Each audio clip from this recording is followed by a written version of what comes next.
Sabi ko sa'yo, pag nag-effort ako sa'yo, gusto mo yun. Effort?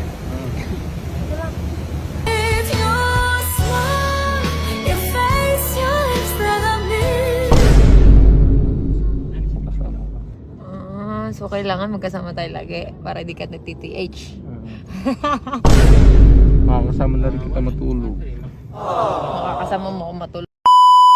Hi guys, magandang araw mga kabakal. Sa video to, pag-uusapan natin ang video na nilabas ni Cherry White kung saan mga kabakal, ngayon lang natin makikita kung ano nga ba ang ginawa ni na Cherry White at ni Boy Tapang sa loob ng sasakyan. May mga nag-message sa akin mga kabakal, nagawan ko raw ng reaksyon itong upload ni Cherry White dahil naglaplapan daw mga kabakal. Ano nga kaya ang ibig sabihin nun? Naglaplapan? Sila ba ay nagtawanan, laugh-laughan? Kasi mga kabakal, yun daw yung ginawa. At para daw itong si Boy Tapang ay sobrang nabighani kay Cherry White. Akala mo'y nagayuma daw. Grabe daw kung makakapit makahalik kay Cherry White samantalang isang linggo pa lang daw silang nag-iibigan. Yun yung mga comment at mga message sa akin ng mga kabakal natin. So gawa na ng reaksyon kung ito nga ba ay mayroong katotohanan. At gusto kong makita yung laugh-laughan nila.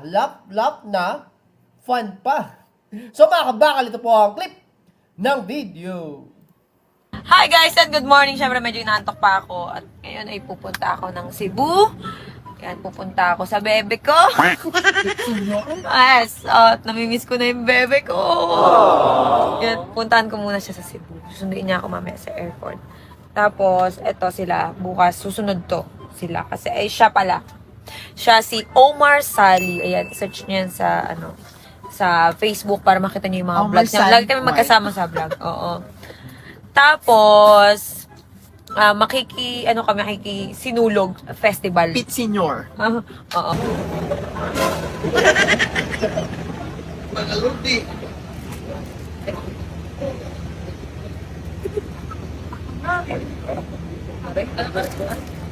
Bakit mo ako?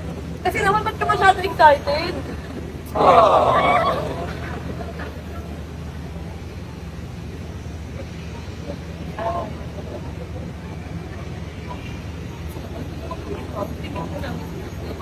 Bakit naman? Di ba't ka mahiya?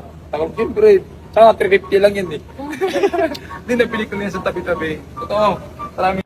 Napansin ko lang mga kabakal, mukhang mas affectionist itong si Cherry White sa public kumpara kay Boy Tapang. Itong si Boy Tapang ay mukhang nahihiya kapag public. Pero tingnan natin kung anong gagawin ni Boy Tapang kapag nasa pribadong lugar na sila.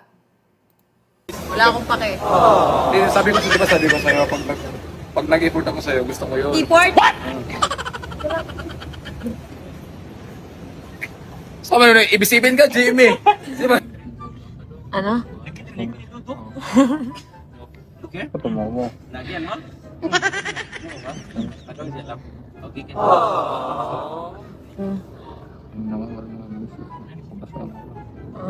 So kailangan magkasama tayo lagi para di ka nag-TTH. Totoo, tama ka. Oo, wala nga. Puto mo. Naman niya. Mga kabakal, ngayon ko lang nakita si Boy Tapang na parang bata. Parang bata na talagang naglalambing. Grabe, ganito pala talaga ang tama ni Cherry White kay Boy Tapang. Well, masaya tayo para kay Boy Tapang at ninibago lang tayo sa ating nakikita. Dahil ngayon lang natin nakita si Boy Tapang na ganito pala siya talaga. At ganito niya kamahal itong si Cherry White. Miss you. Sis mo. Kausap mo na naman si Jenke. Indonesia. Sarap mo sa kalib.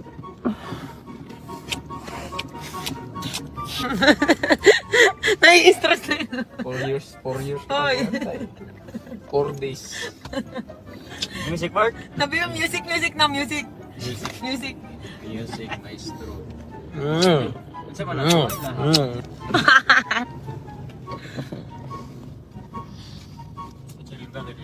Makakasama na rin kita matulog.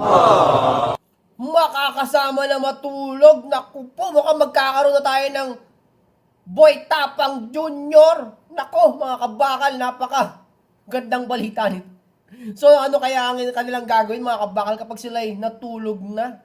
Sila nga kaya ay maglalaro ng Jack and Poy at magkukwentuhan. Siyempre nga naman, pagkukwentuhan nila yung mga kaganapan. Kahit pa maraming mga nambabas sa kanila, ang importante, sila ay masaya at nagmamahalan, di ba?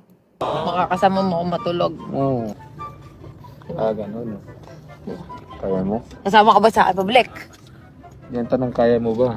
Ay, hindi ko kaya. Sige. Hindi. Sasama ka ba sa akin pabalik? Nasa plano naman niya yun eh. Sasama ka sa akin pabalik. Ganyan ako kamis ni Pacquiao. Grabe mga kabakal, tinawag niya na si Pacquiao si Boy Tapang mga kabakal. Well, kahawig naman talaga ni Manny Pacquiao itong si Boy Tapang. Pero, gusto na yatang sumama pabalik mga kabakal ni Boy Tapang sa Manila. Kay Cherry White, grabe talagang nagkakaseryosohan na ito. Ngayon lang ako nakakita ng after 1 week ng pagkakarelasyon nila. Eh, ganito na talaga sila mag-bonding. Ang lupit. Tagal mo lumabas kayo na sa... Kala ko, tagal mo labas. Tagal Grabe naman yun, parental guidance. Ang tagal. Okay, alam niyo na ibig sabihin doon mga kabakal kung anong ibig sabihin doon. mong lumabas. Yung Tagalog mo, ayusin mo.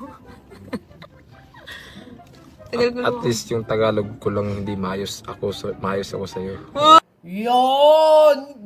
Doon kumabig mga kabakal. Yun yung malupit na banat ni Boy Tapang. Kahit na hindi maayos ang Tagalog ni Boy Tapang, maayos naman siya kay Cherry White. Yun yung mahalaga dun.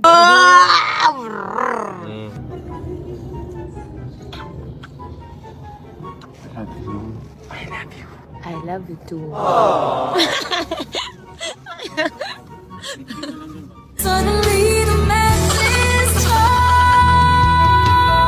At ayun na nga mga kabakal, ang continuation ng pag-iibigan na Boy Tapang at Cherry White. Well mga kabakal, paulit-ulit ko sasabihin sa inyo, sa mga nagtatanong sa akin kung ano ba ang aking opinion dito kay Boy Tapang at Cherry White. Ito nga ba'y totoong pag-ibig na o scripted lamang? Well mga kabakal, sa akin personal na opinion, ito'y isang scripted collaboration. Pero ganun pa man, kahit ano pa man ang katotohanan talaga dito, papanoorin pa rin naman natin. Kaya i-enjoy na lang natin mga kabakal. Pero ikaw, ano ang inyong opinion dito mga kabakal? Kayo rin ba ay kinilig? Kinilig din ba kayo mga kabakal sa kanilang mga lambingan? At naniniwala ba kayo na kamukha nga talaga ni Manny Pacquiao si Boy Tapang or kamukha ni Boy Tapang si Manny Pacquiao? Kung alin man doon mga kabakal. Kasi lagi sinasabi ni Cherry White, kaya siguro na in love din si Cherry White kay Boy Tapang dahil kamukha ni Manny. Ano ang inyong opinion mga kabakal? At doon sa eksena nila ng laugh, fun, solid ba yun mga kabakal? Gusto kong marinig, i-comment nyo down below para malaman natin at makarating sa kanila.